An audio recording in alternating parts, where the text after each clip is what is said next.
Naghain na rin po ng resolusyon sa Senado para himukin ang ehekutibo na makipagtulungan sa International Criminal Court. Kasunod po niyan at paghahain ng kahalintulad na resolusyon sa Kamara, ipinaubaya naman ni Vice President Sara Duterte sa publiko ang pagsusuri kung anong motibo ng Kongreso. Saksi sina Ian Cruz at Mav Gonzalez. Matapos ang tatlong resolusyong nakahain ngayon sa Kamara para himukin ang gobyerno ng Pilipinas na makipagtulungan sa International Criminal Court, isang kaparehong resolusyon ang inihain ngayong araw sa Senado.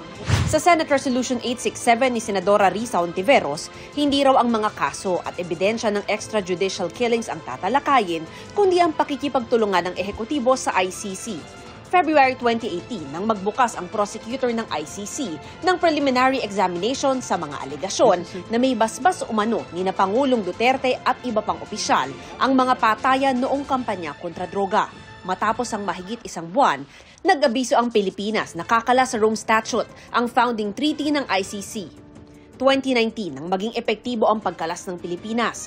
2021, pinayagan ng pre-trial chamber ng ICC ang prosecutor ng ICC na simulan ang investigasyon sa war on drugs ng Administrasyong Duterte.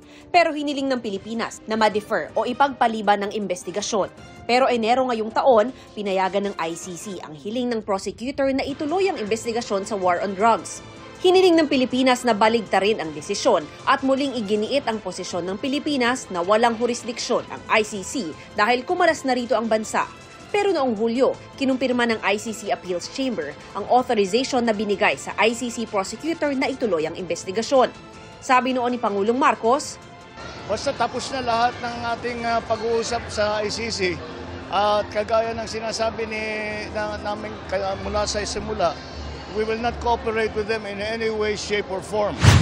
Pero nitong Biyernes, sabi ng Pangulo, there is also a question, should be returned under the fold of the ICC. So that's again under study. So we'll just keep looking at it and see what our options are. Kahit totoo nga na ang isang huling statement ni Presidente ay walang jurisdiction ang ICC dun sa war on drugs. Pero, gaya ng nabanggit ko kanina, napakalaking at positibong senyales yung seryosong pag-aaral na bumalik sa ICC. Isa sa umaalma sa resolusyon, si Senador Bato de la Rosa na naging PNP chief noong war on drugs. Huwag kayo magpastikan dito. Tanungin ko, naniwala ka ba na hindi gumagana ang hustisya sa Pilipinas? Then, bakit ka nag-file ng resolusyon? Napapasukin sila. Napapakialaman tayo dito. No! No! Kumpiyansa rin si De La Rosa na hindi pa rin papapasukin ni Pangulong Marcos sa bansa ang ICC. Tagal ko na sinabi sa iyo yan na buhok mo man, kahit isang buhok mo, hindi mahawakan ng ICC. Yes! Study. Pinapaganahan lang yung mga pro-ICC. He's just being too gentleman about it. Since may naglubabas yung issue na yan, then makasabi niya, sige, pwede pag-aralan. Si Senadora Amy Marcos na malapit na kaibigan ng mga Duterte, nagtataka kung bakit itinutulak ito ngayon sa Senado at Kamara, gayong maraming mas mahalagang issue. Talagang basag ulo to. So they're really looking for trouble. But President Duterte has said repeatedly, bring it on. Para sa akin, ang totoo, desisyon ito ng ehekutibo. Ibig sabihin ang ating si Presidente na paulit-ulit nang sinabi na hindi papapasukin ang ICC. Sang-ayon po ako doon. Wala pang naghahanap ng trouble. Ang pinakamalaking trouble sa lahat ay yung trouble na ibinagsak sa ulo at buhay ng mga balo at ulila ng extrajudicial killings ng war on drugs. Sa Kamara, bukas nakatagdang dinggin ang mga kaparehong resolusyon para sa pakikipagtulungan sa ICC. Sense of the House naman yan. Yan ang mga ihinay ng ibang mga kongresista. Makakaroon tayo ng tamang panahon sa hearings kung saan ilalabas yung mga arguments for and against. Ayaw na raw kulayan ni Vice President Sara Duterte ang mga dahilan sa likod ng magkakasunod na paghahain ng resolusyon sa Kamara na nasundan ng isa pang resolusyon sa Senado. Iwan na lang namin yan sa mga tao na i-analyze. I do not want to speculate sa mga motives ng House of Representatives. Ang mga yan nangyari sa gitna ng paglipat alyansa ng mga dating kaalyado ng mag-amang Duterte. Muling giit ni VP Sara, walang lamat ang unit team.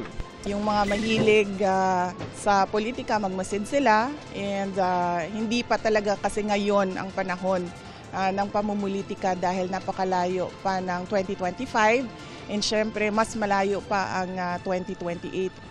Sabi ni Duterte, sa Department of Justice nila idaraan ang paggiit ng kanilang posisyon na hindi dapat makipagtulungan ng Pilipinas sa investigasyon ng ICC. Sabi naman ng DOJ, naninindigan silang walang jurisdiksyon sa bansa ang ICC. Hindi naman po kailangan mag-request dahil hindi naman po nagbago ang stance ng DOJ. Ang kagaya siguro ng sinabi ni Secretary Mulya, pinapag-aralan lang po, dahil meron mga nagsalita galing sa Kongreso at trabaho naman po namin na makinig sa ating co-equal branch of government. Inabangan ng GMA Integrated News si dating Pangulong Rodrigo Duterte sa conferment sa kanya ng Juris Doctor degree sa San Beda University para sana makuhanan siya ng panig pero agad siyang umalis. Para sa GMA Integrated News, Ian Cruz. Mav Gonzalez, kami ang inyong saksi. Mga kapuso, sama-sama tayong maging saksi. Mag-subscribe sa GMA Integrated News sa YouTube. Para sa mga kapuso abroad, samahan niyo kami sa GMA Pinoy TV at sa www.gmanews.tv.